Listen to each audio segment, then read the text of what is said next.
दोस्तों नमस्कार, मैं योगेश कुमार। उम्मीद करता हूं आप सब लोग बेहतर होंगे और अपने स्वास्थ्य का ख्याल अच्छे से रख रहे होंगे। आज की जो ये वीडियो है हमारी, ये दरअसल जो है इंटरनेशनल या ग्लोबल पॉलिटिक्स से जुड़ी हुई है। तो ये जो मुद्दा है जिस पर हम बात करने वाले हैं, ये जुड़ा हुआ है इजराइल और पैलेस्टाइन कॉन्फ्लिक्ट से। जो इजराइल और मिडिल ईस्ट के अंतर्गत पैलेस्टाइन के बीच में कॉन्फ्लिक्ट चल रहा है, इसमें एक न्यू डेवलपमेंट हुआ है और इजराइल की पार्लियामेंट ने कुछ कानून बनाए हैं। उन कानूनों के माध्यम से किस तरीके के प्रावधान हुए हैं और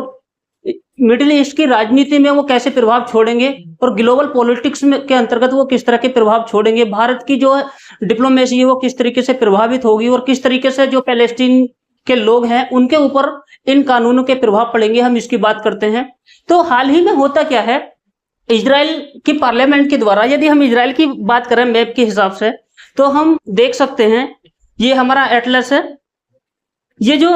इजराइल है भूमध्य सागर के साथ में सीमा साझा करता हुआ, यानी कि इजराइल के जो वेस्ट में जो है भूमध्य सागर है और इजराइल के नॉर्थ में लेबनान है और इजराइल के नॉर्थ ईस्ट में सीरिया है और इजराइल के जो है साउथ ईस्ट में जो है जॉर्डन है और साउथ वेस्ट में जो है हमारा अफ्रीकन महाद्वीप का जो कंट्री है वो है इजिप्ट। तो इन देशों के साथ में जो है ये इजराइल सीमा साझा करता है। और ये जो कॉन्फ्लिक्ट है पिछले एक वर्ष से हम देखते आ रहे हैं, ये कॉन्फ्लिक्ट लगातार संघर्ष बढ़ता हुआ दिख रहा है हमें इजराइल और पैलेस्टीनियन के बीच। तो ये जो संघर्ष है, वेस्ट बैंक इजराइल का एक क्षेत्र है, वेस्ट बैंक का क्षेत्र, और तल अवीव का क्षेत्र है और जेरूशलम का क्षेत्र है और गाजा स्ट्रिप का क्षेत्र है। गाजा स्ट्रिप जो है भूमध्य सागर के साथ में सीमा साझा करता है और साथ ही साथ जो है इजिप्ट के साथ भी जो सिनाई पेनिनसुला है उसके साथ में सीमा साझा करता है। तो इस मिडिल ईस्ट की पॉलिटिक्स के अंतर्गत एक बहुत बड़ी डेवलपमेंट हुई है जो कहीं ना कहीं दुनिया को बहुत बुरे तरीके से प्रभावित करेगी, दुनिया की अर्थव्यवस्था को प्रभावित करेगी और दुनिया की डिप्लोमेसी को जो है वो प्रभावित करेगी। इस पे हम बात करते हैं ज्यादा समय ना लेते हुए। तो यदि हम न्यू डेवलपमेंट की बात करें तो हाल ही में हुआ क्या है, इजराइल की पार्लियामेंट के द्वारा इजराइल की पार्लियामेंट ने जो है 2 कानून पास किए हैं, 2 बिल लेके आई थी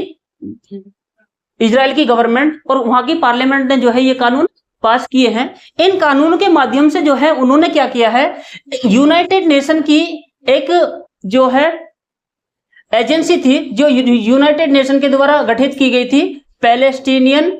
refugee Work agency, UN Palestinian Refugee Work agency. ये जो एजेंसी है ये किस तरीके से काम करती है और क्या इसमें नया डेवलपमेंट देखने को मिला है, चलिए इस पे बात करते हैं। दरअसल यदि हम 1948 की बात करें, 1948 के अंतर्गत अरब और इजराइल वॉर के दौरान, अरब और इजराइल के अंतर्गत जो वॉर हुआ था, इस वॉर के दौरान जो है मिडिल ईस्ट के अंतर्गत जो जॉर्डन है, सीरिया है और पैलेस्टीनियन है, इन क्षेत्रों में जो है इस वॉर के दौरान काफी रिफ्यूजी जो है निकल कर आए थे। लोगों के सामने जब युद्ध की स्थिति हुई तो कहीं ना कहीं लोग जो है गरीब होने लगे, लोगों के पास में एजुकेशन की कमी आने लगी और क्योंकि वॉर हुआ है, युद्ध हुआ है, तो इस युद्ध में कहीं ना कहीं स्वास्थ्य से जुड़े हुए प्रावधान भी जो है उन क्षेत्रों में जो है प्रभावित होते दिखाई दिए नागरिकों के। तो वहां के जो लोग हैं, जब उन लोगों को समस्या होने लगी, क्योंकि ये 1948 का जो दौर है ये just after second world war की बात है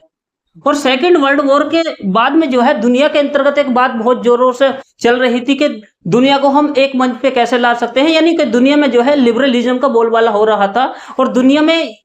बात की जा रही थी कि शांति स्थापित की जाए, किस माध्यम से देशों को आपस में जोड़ा जाए और अंतरराष्ट्रीय सरकार के गठन जैसी बात हो रही थी कि यूनाइटेड नेशन बनेगा और दुनिया में वो शांति स्थापित करेगा। तो इस समय जो है इस तरह की बातें चलती थी। तो 1948 में जब अरब और इजराइल वॉर होता है, इस वॉर के दौरान जो है बहुत सारे जो है वहां पर रेफ्यूजी देखने को मिलते हैं। तो इन मिडिल ईस्ट के अंतर्गत ये जो रेफ्यूजी जो शरणार्थी बने, इन शरणार्थियों की सहायता करने के लिए यूनाइटेड नेशन के द्वारा जो है एक एजेंसी का गठन किया गया जिसका नाम है United nation Palestine refugee Work agency. तो 1948 के बाद में 1949 में जो है इस एजेंसी का गठन हुआ और इस एजेंसी ने जो है मिडिल ईस्ट के अंतर्गत जो है रेफ्यूजी के लिए एजुकेशन, हेल्थ, और फूड एंड वाटर। तो इस तरह की जो ह्यूमैनिटेरियन, जो मानव के लिए जरूरी सहायता है, पानी का मिलना, भोजन का मिलना, स्वास्थ्य का मिलना, इस तरह की सेवाएं देने के लिए जो है इस एजेंसी का गठन इन क्षेत्रों में किया गया था। और इस एजेंसी के अंतर्गत यदि हम वर्तमान में बात करें तो ज्यादातर संख्या जो है इसमें काम करने वाले लोगों की संख्या वो पैलेस्टीनियन की है और अरब के लोगों की है। तो होता क्या है, कहीं ना कहीं इजराइल जो है इस एजेंसी को जो है खतरा मानता है। किसके लिए? इजराइल के लिए, क्योंकि उसे लगता है ये जो एजेंसी है ये पैलेस्टीनियन को जो है आतंकवाद में बढ़ावा दे रही है। तो इस दौरान क्या हुआ, इस दौरान काफी संघर्ष के दौरान हमने देखा है कई बार पीस कीपिंग की फोर्स के ऊपर भी हमला किया गया है इजराइल के द्वारा। और साथ ही साथ जो United Nation Palestinian Refugee Work agency है, तो इसके जो सदस्य हैं, इसके मेंबर हैं, इनके ऊपर भी हमला देखा गया है। अब क्योंकि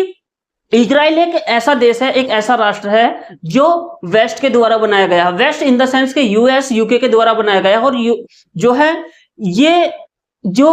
इजराइल है कहीं ना कहीं इसको बहुत ज्यादा समर्थन होता है दुनिया के अंतर्गत यूएसए का। अब क्योंकि यूएसए का भी समर्थन है और साथ ही साथ पूरा वेस्टर्न वर्ल्ड जो है इसके समर्थन में होता है, तो इन्होंने क्या किया है, इस बीच United Nation Palestinian Refugee Work Agency जो काम करती है मिडिल ईस्ट के अंतर्गत, इसके ऊपर जो है प्रतिबंध लगाने के लिए इस एजेंसी को जो है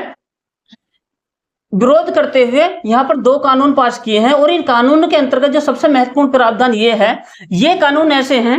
जो United Nation Palestinian Refugee Work agency को जो है एक आतंकवादी संगठन घोषित करते हैं, आतंकवादी संगठन। अब मान लीजिए कोई भी एजेंसी है,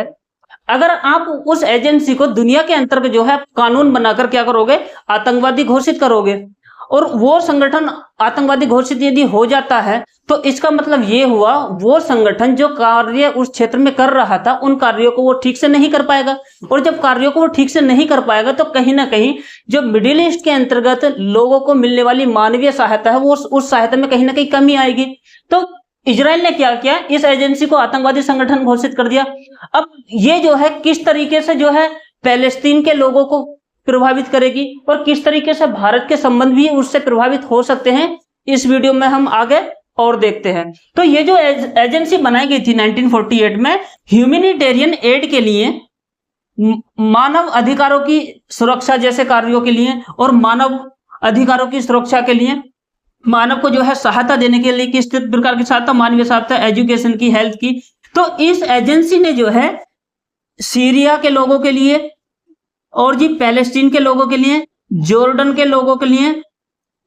ये जो इस क्षेत्र में यहां पर जो है वॉर के कारण रेफ्यूजी बने थे, इनकी सहायता देने के लिए जो ये एजेंसी बनी थी 1950 में इस एजेंसी ने जो है अपना ऑपरेशन शुरू किया। और इस ऑपरेशन जब इन्हें करना शुरू किया तो यहां पर आज भी जो है मिलियन शरणार्थी जो है इन क्षेत्रों में बने हुए हैं, क्योंकि इजराइल के द्वारा इस संगठन को जो है आतंकवादी संगठन घोषित किया गया है। तो इससे क्या होगा, क्योंकि इजराइल एक ऐसा कंट्री है जिसको समर्थन है यूएसए का, और यूएसए के पास में क्या है, वीटो पावर भी है। अब क्योंकि यूएसए और वेस्ट का समर्थन है तो इस एजेंसी को जो मिलने वाली सहायता है किसके द्वारा, यूरोपियन नेशन के द्वारा, जर्मनी, फ्रांस के द्वारा जो सहायता मिलती है, और अमेरिका के द्वारा, और वहां के जो अन्य देश हैं वेस्ट के, इन देशों के द्वारा जो सहायता मिलती है, कैसी सहायता, जो धन की सहायता मिलती है एजेंसी को फंक्शन करने के लिए, तो ये जो एजेंसी है अपना कार्य ठीक से नहीं कर पाएगी। और जब ये अपना कार्य ठीक से नहीं कर पाएगी तो हम कहीं ना कहीं ये देखेंगे कि दुनिया के अंतर्गत जो है शरणार्थियों की संख्या में और ज्यादा बढ़ोतरी होगी। और जब शरणार्थियों की संख्या में बढ़ोतरी होगी और दूसरी तरफ जो है इजराइल और पैलेस्टीन के बीच में जो है कॉन्फ्लिक्ट अभी भी जारी है, संघर्ष बहुत ज्यादा जारी है, तो इससे कहीं ना कहीं जो है इंडिया के इंटरेस्ट भी प्रभावित होंगे। यदि हम बात करें इन कानून का इस एजेंसी पे क्या प्रभाव पड़ेगा, तो सबसे पहला जो ये एजेंसी है ये किस पे चलती है, ये सहायता मिलती है, इसे एड मिलती है, फाइनेंशियल एड मिलती है किसके द्वारा, वेस्टर्न कंट्री के द्वारा, जर्मनी के द्वारा, यूरोपियन यूनियन के द्वारा और जी यूएसए के द्वारा। तो ये जो इन्हें फंडिंग की जो समस्या है, इस एजेंसी को फंडिंग का सामना करना पड़ सकता है, और इससे जो है जो इजराइल और पैलेस्टीन कॉन्फ्लिक्ट में मिडिल ईस्ट के अंतर्गत जो शरणार्थी हैं उन्हें जो सहायता मिल रही है वो सहायता में कमी आएगी। अब क्योंकि इजराइल ने जो है प्रतिबंध भी लगाएगा, तो कहीं ना कहीं जो भारत जो है पैलेस्टीन के लोगों के लिए मानवीय सहायता भेजता था, कहीं ना कहीं उस सहायता में भी कमी आएगी। और दूसरी तरफ जो है इंडिया के सैनिकों की सबसे बड़ी संख्या कहां पर देखने को मिलती है मिडिल ईस्ट के अंतर्गत जो काम करते हैं, यूनाइटेड नेशन की जो पीस कीपिंग फोर्स है, ये पीस कीपिंग फोर्स के अंतर्गत जो है जो भारतीय सैनिक काम करते हैं, कहीं ना कहीं उनसे जुड़े हुए जो प्रावधान है वो भी हमारे भारत के प्रभावित होंगे। और साथ ही साथ जो है भारत एक ऐसा कंट्री है जो अपनी ऊर्जा की जरूरतों के लिए जो है मिडिल ईस्ट के ऊपर बहुत ज्यादा निर्भर है। तो ये जो है इजराइल और पैलेस्टीन कॉन्फ्लिक्ट के बीच में जो है एक डेवलपमेंट देखने को मिलती है, और आगे इस सीरीज के अंतर्गत जो भी कोई नया डेवलपमेंट होगा तो हम उसको कंटिन्यू करेंगे। धन्यवाद।